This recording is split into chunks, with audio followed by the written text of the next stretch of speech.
In this video, I want to share with you basically the idea of kind of mixing it up. Now, what I've got here is something really mocked up. I did it really fast. It's not perfect, but it really is in order to give you the idea. So I'm going to go to this section of the video right here where you can see this video. So this is the video that we actually get out of TXTVideo.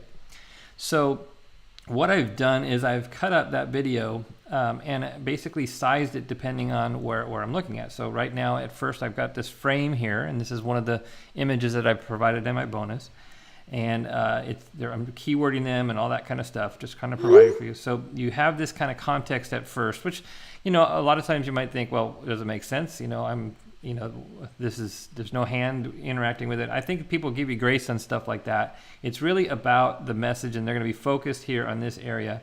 And then I shift perspective and we see something different, and then I go back. And so really the idea here is to have this conversation feel like it's going through two people, and we're kind of going, we can either go back and forth or just make sure that we're shifting the perspective a few times during this video. And now I would have definitely, I'm gonna give you actually just a general tutorial also, and you can check that out. And in that, I basically talk about how you probably shouldn't have them be as long as I've done here.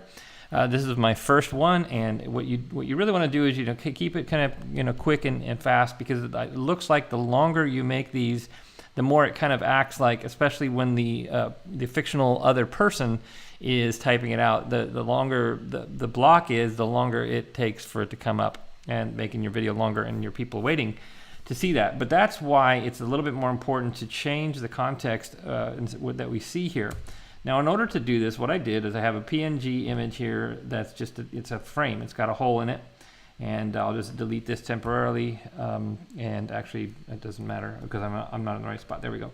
And so then I'll undo. And so, what I did was I imported the video, and then I've got it going along the timeline there. And then just as I go, I cut it and I size it to fit whatever I'm doing there. Now, in this case, I'm maybe have it a little mistimed there. And you'd want to work with a video program like ScreenFlow, After Effects, Final Cut Pro. I'm going to show you HitFilm Express because that's free. I just wanted to get this out today. I'm running out of time here, as you can see, wanting to get the first iteration of this bonus to you. But in this basic tip is really just to kind of basically take these assets. I've got a video here where I overlaid it on top, and the kind of the concept is in theory you're seeing what's actually there, but only kind of popped out here. And there's various other ways to do that. In my assets that I provide for you, these are the frames, but I'm still keywording many of them, but you can put them over images. You can do something like that. So you just really want to change it up. Of course, you're probably going to select two scenes to kind of go back and forth from, but unless you make it feel like it's going into a group, which that actually can be very handy too. The goal is to change the context so that you're not having just this boring only this is showing kind of thing going on, because that is a lot less professional. If you see these, if you go on, if you see them on TV, you'll see that they're using techniques like this when they use a video like this. They're changing it up and moving it and not having it in the same spot. Now, another thing that I'll be talking about is just, the idea of moving it back and forth in different positions. I do that sort of here with the different sizes,